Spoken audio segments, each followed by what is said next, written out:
আমার ছোট জীবনের একটা কাহিনী মনে ওঠে আর কি। তখন চিটাগাঙ্গে পড়তাম হাটহাজারিতে। তখন এই দুটা ফেরি ছিল, দাউদকান্দি আর মেঘনা। তখন ব্রিজ ছিল না, তো ট্রেনে আসা যাওয়া হয়তো বেশি। তো ট্রেনে যেতেছিলাম, ছোট ছিলাম তো, দাড়ি মুখ ছিল না। আর বাচ্চা থাকলে তো একটু টেটনা থাকে, দুষ্ট থাকে, ঠিক না? তো একজন সামনে বইয়া ইংরাজি বলতেছিল, তো আমি আরবি বলতেছিলাম। হুজুর কি বলেন বুঝি না, বাংলায় কইতে পারেন না? আমি বললাম এতক্ষণ ভাল লাগছে, এতক্ষণ তো আপনি ইংরাজি বলতেছিলেন, একটা ভাষা পড়া, আমি তো আরো 2-3টা পারি।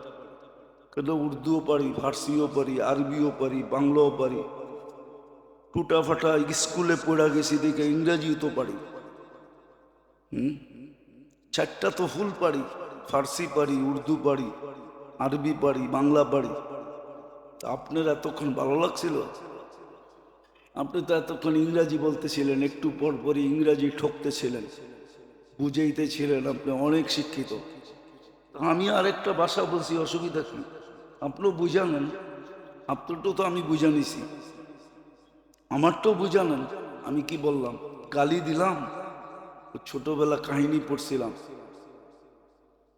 2-3 ছেলে বিয়ে করছে, মাল লগে শাশুড়ির লোকে বউগো লোকে ঝগড়া হয়। তো ছোটটা অনেক ট্যাটনা ছিল, দেশেই বিয়ে করবো না, আরব দেশে বিয়ে করবো। আরব দেশে বিয়ে করে নিয়ে আসছে। মার স্বভাব তো আগেরটাই, বললোকে ঝগড়া করা, ঝগড়া না, শাশুড়িকে মনের থাকে একটু যে সংসার আমার, বড় করলাম আমি, সবকিছু আমি। কিন্তু বউরা তো এটা পছন্দ করে না, যেটা ছোটটায় নিয়ে আসছে, তো ওটা আরবিতে গালি দিত। আর শাশুড়ি বলে হাত বান্ধা খাড়ায় থাকতো। সবাই জিজ্ঞেস করতে এমন করো কেন? ছোটটা কত ভালো দেখছস, আমি যতই গালি দিই আমারে খালি কোরআন শরীফ শোনায়। আমাকে 10 হয়ে গেছে এরকম, ইংরেজি শিখছে, বাংলা শিখছে, অথচ আল্লাহর কালাম শিখে না। যার প্রত্যেক অক্ষর উচ্চারণ করলে 10 নেকি, পড়লে আল্লাহ ওর সাথে কথা বলে। পিছনে একটা গ্যারান্টিও ছিল, আল্লাহ যার সাথে কথা বলবে তাকে শাস্তি দিবে না। এটাও গ্যারান্টি কার্ড ছিল, আল্লাহ যার সাথে কথা বলবে তাকে শাস্তি দিবে। কিন্তু কোরআন শিখে না। যাক, যেটা বুঝাইতেছিলাম, আল্লাহ করুক ওটা বুঝে আসো। আমাদের ভিতরের সবকিছু আমাদের দুশ্মন। উচিত ছিল এটাকে কন্ট্রোল করা শেখা, এটাকে কি করে কন্ট্রোল করা যায়। ওই পদ্ধতিও দিছিলেন, ওই রাস্তাও দেখাইছিলেন, এটাকে কন্ট্রোল করো, কোরআন হাদিসের অধীন করো, করো। বুক করবে আল্লাহরটা, সমস্ত বেনিফিট নিবে আল্লাহর থেকে, 24 ঘন্টা সুযোগ সুবিধা সব আল্লাহর বুক করবে। আর আল্লাহকে মানবে না, এটা হয়তো হয় কি করে? কোন যুক্তিতে আসে এটা? কোন বিবেক বলবে এটা সঠিক? এই জন্য যেটা বুঝাইতে চাইতেছি, সুযোগ আসছে, কাজে লাগানো চাই, নাইলে আমাকে বড় ব্যথিত করবে, বড় কাঁদাবে। কিন্তু ওই দিন কান্না কোনো কাজে দিবে না। হ্যাঁ, আজকে যদি কাজে লাগাইতে পারি, বুঝে আসলো, চুপে চাপে কাজে লাগাইতে পারি,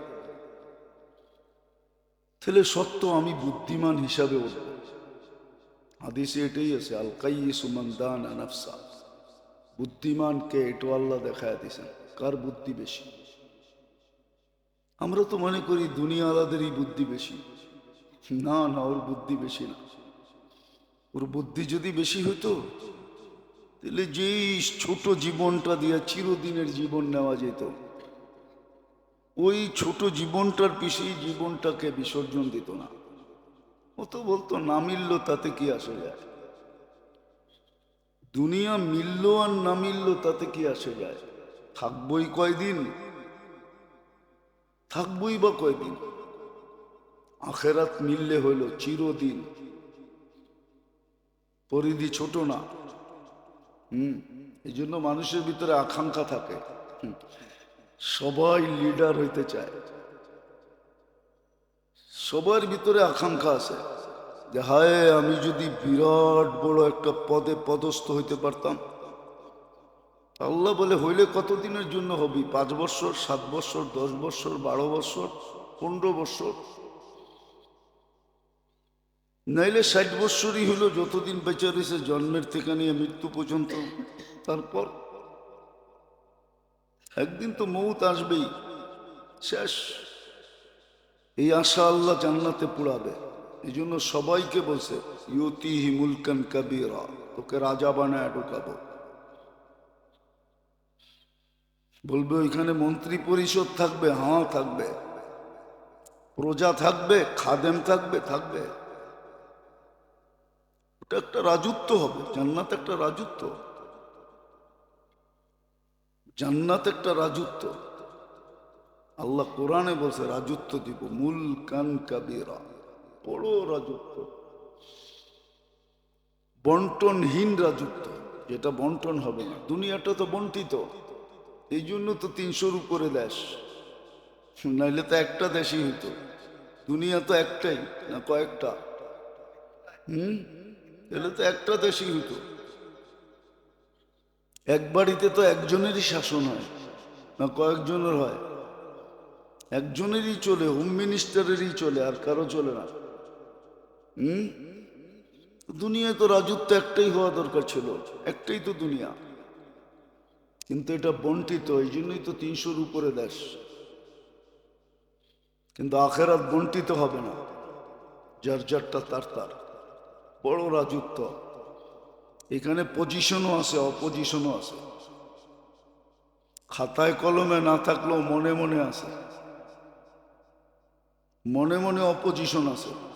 খাতায় কলমে যদি নাও থাকে, অ্যাসেম্বলিতে যদিও না থাকে, একক রাজত্ব, কিন্তু মনে মনে আছে। নাইলে এত বড় বিস্ফোরণ ঘটলো কি করে? 5 তারিখ আসলো কি করে? জুলাই হইল কি করে? বোঝা গেল মনে মনে অপোজিশন ছিল, হঠাৎ ফাইটা পড়ছে। কিন্তু অ্যাসেম্বলিতে কোনো অপোজিশন ছিল না। ঠিক এরকমই নমরুদের রাজত্বে কোনো অপোজিশন ছিল না, কিন্তু নমরুদ মরছে না মরে নাই? না, মনে হয় এখনো আছে কোনোখানে, ঠিক না? নিউ ইয়র্কে বাস করে মনে হয়, ঠিক না? তাইলে কই বাস করে? অপোজিশন ছিল না, 800 বৎসর কোনো অপোজিশন ছিল না, কিন্তু ও মরছে। কিন্তু জান্নাতে কোনো অপোজিশন থাকবে না, যার যারটা তার তার। এই জন্য সুযোগ আসছে, রজব সুযোগ আসছে। এই জন্য দোয়া শিখাইছেন, গত জুমায় বলছি দোয়া শিখাইছিলেন। 3টা জিনিস করতে বলছিলাম, করছি কিনা জানি না। এই জন্য দোয়া শিখাইছেন, বারিক লানা ফি রজব শাবান বাল্লিগনা রমাদান। বোঝা গেল চিরজীবনের বরকত জমা করার জন্য 2টা মাস, রজব।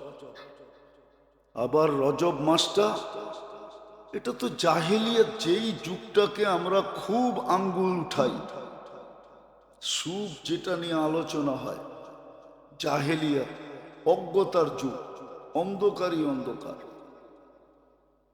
মানুষগুলা জানোয়ারকে হার মানাইত, ওরা পর্যন্ত রজব বসত। রজব মাস শুরু, চাঁদ উঠতে দেরি, সমস্ত হিংসা বিদ্বেষ দুশ্মনী লড়াই ঝগড়া একদম থেমে যেত। আশুরে হরুমের প্রথম মাস হলো রজব, যেই মাসে কোলাহল, যুদ্ধ, ঝগড়া, বিবাদ বন্ধ। আশুরে হরুমের প্রথম মাস হলো রজব। ওই যুগের মানুষগুলো বুঝতো, আল্লাহ মানতো না কিন্তু এটা মানতো, অপেক্ষায় থাকতো রজব কখন আসবে, রজব আসলে অফ, সব অফ হয়ে যেত, চুরি ডাকাতি রাহাজনি লুট তরাজ সব অফ। আশুরে হরু এর ভিতরে ছিল রজব, কিন্তু যাদেরকে রজব বরকতময় দিছে ওরা বোঝে না, ওরা বলতেছে বাড়ায় দাও সব, সামনে রমজান আইতেছে, রমজানে বলে বাড়ায় দাও সব, সামনে ঈদ আইতেছে। নাম লইলাম না, খালি বাড়ায় দাও বললাম, নাম লওয়া যায়, নাম লওয়া যায়, কিন্তু নাম নিলাম না, লই ফালাই কি বোঝেন আপনারা? ঘুষ চান্দা ফান্দা বেড়ে যাবে, সামনে ঈদ আইতেছে, সামনে রমজান আইতেছে, খরচা আছে না, সব বেড়ে যাবে। কি বাড়ে না, না কমে? বেড়ে যাবে, জিনিসের দাম বেড়ে যাবে, সিন্ডিকেট হয়ে যাবে, রমজানের জন্য বেড়ে যাবে সব, অথচ কমা উচিত ছিল, কমবে না। কি অবস্থা, যাদেরকে জাহেল বলে ওরা মনে হয় কবর থেকে হাইসা বলে আমি আর কি জাহেল, তুই তো জাহেলের বাবা।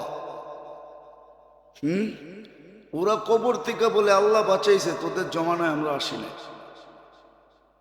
আসলে তোদের মতো আমাদেরও হইতে হইতো, আমরা আর কি জাহেল, তোরা এর চেয়ে বেশি জাহেল, তোদের কাছে তো মাসের কোনো মূল্যই নেই। ইন্না ইদ্দাতাশ শুহুরি ইনদাল্লাহি ইসনা আশারা শাহরা মিনহা আরবাআতুন হুরুম।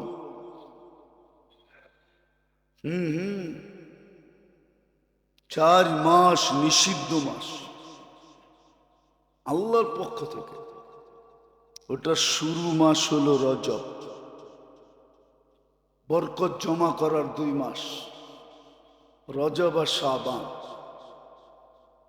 হতে পারে এটা জীবনের শেষ, আগামী বছর আর রজব দেখবে না, বরকত নেওয়ার সুযোগ হবে না। এই 2 মাস বরকত নেওয়ার,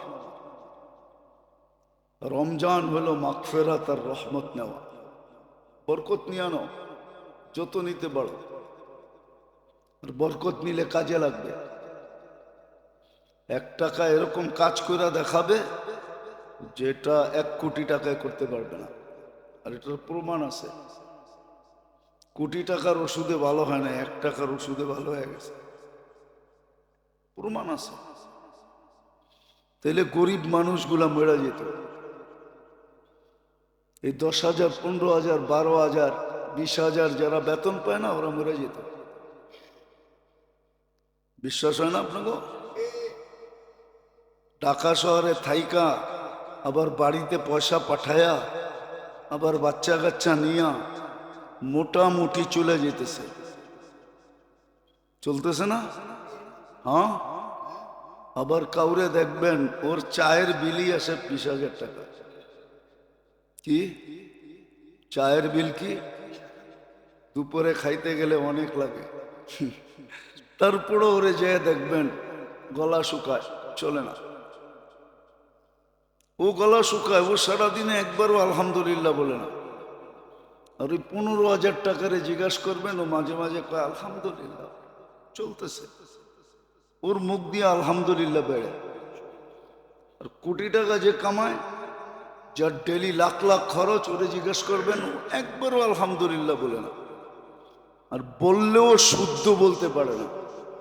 আমরা মাঝে মাঝে যাই তো, জানাজায় যাই, যাইতে হয় তো দেখা যায় মনে মনে হাসি, মুখ ফুটে এত হাসা যায় না। ও যখন ইন্না লিল্লাহে পড়ে, ওর ইন্না লিল্লাহে শুইনা কয়েকশো বার ইন্না লিল্লাহ পড়তে হয়, যে পড়লোটা কি, কি পড়লো, না পড়লেই তো ভালো ছিল। এই জন্য কোরআনে আছে রুব্বা কারিন আল কুরআনু ইয়ালআনহু বহুত মানুষ আছে কোরআন পড়ে, কোরআন ওকে লানত করতে থাকে, কোরআন বলতে থাকে তুই না পড়লেই ভালো হতো। পড়তি, এক পৃষ্ঠেই পড়তি, শুদ্ধ পড়তি। এই জন্যই বলছিলাম আগে, এখনো বলতেছি, এই দিকে তাকাই আল্লাহ 3টা সূরা দিছে, ছোট এবং সহজ। ওয়াল আসরি ইন্না আতাইনা কুল হুয়াল্লাহ, কুল হুয়াল্লাহু আহাদ। এই 3টা সূরা দিছে ছোট এবং সহজ। এই উম্মতকে বুঝাইছে 3টাই শিখ, সহি শিখ, শুদ্ধ শিখ। এই 3টা দিয়ে জীবনভর নামাজ পড় আর সূরা ফাতিহা শিখ, আর কিচ্ছু লাগবে না। তোকে আমি জিজ্ঞাসা করবো না চতুর্থটা শিখোস নাই কেন, পঞ্চমটা শিখোস নাই কেন, জিজ্ঞাসা করবো না। এই জন্যই তো বলছে কোরআন পড়তে পারে না, বলছে তুই ডেলি চুমা দিবি, মহব্বতের কইরা, ভালোবাসার টানে চুমা দিবি, হবে, কাজ হবে। চুমা তোকে জান্নাতে নিয়ে যাবে। বুকে জড়ায় লয়ে বয়া থাকবি 2 মিনিট মহব্বত করা। এখন তো আর চিঠির যুগ নাই। এখন জিপিও সারাদিন ঘুমায় বয়া বয়া।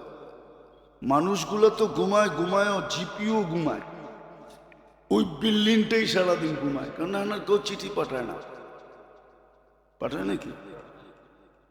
আগে চিঠির যুগ ছিল। বিদেশের ছেলের চিঠি মায়ে মাঝে মাঝে চোখে লাগাইতো, খুইলা খুইলা দেখতো, আমার কলিজার টুকরা কবে আসবে। আল্লাহ বলে পড়তে পারিস না, খুইলা খুইলা দেখ, কসম খোদার। আমরা ব্যবহার করি না দেখা, করি না দেখা,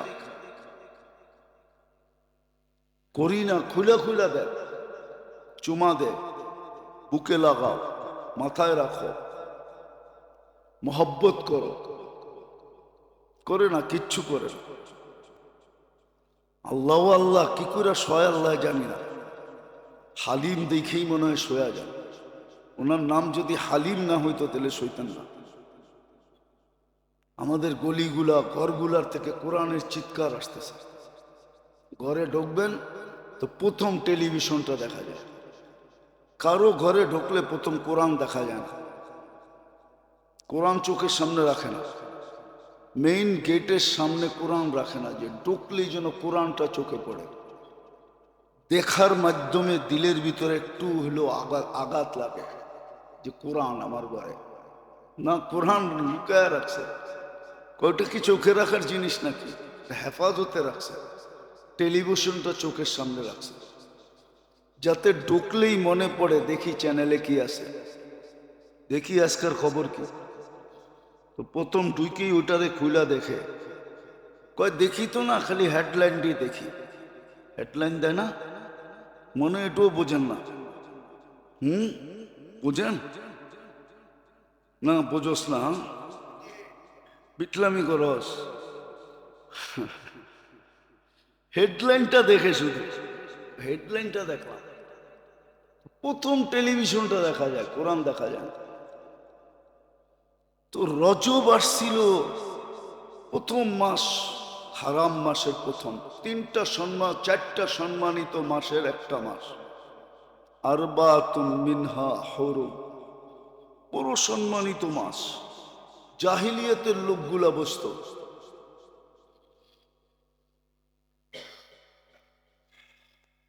জাহিলিয়াতের লোকরা পর্যন্ত বসত। 1 মাস নেয়াম থিকা তলোয়ার বাহির করা হতো না, সব জমা দিয়ে দেওয়া হতো। খাপের থেকে বাহির হতো না তলোয়ার। ওই অজ্ঞ জমানার লোকগুলা বসতো এই মাসটায় কি করণীয়।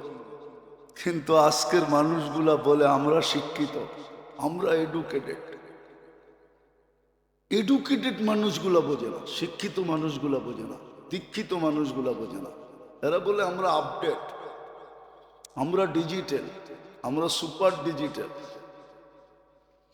শুধু উপাধিগুলা লাগায় লাগায় বয়ে আসে, কিন্তু বোঝে না যে এই মাসে করণীয় কি ছিল। এই মাসটা আল্লাহ আমাকে কেন দিলেন? আল্লাহ না দিলেও পারতেন, আল্লাহর সাথে কে ঝগড়া করবে?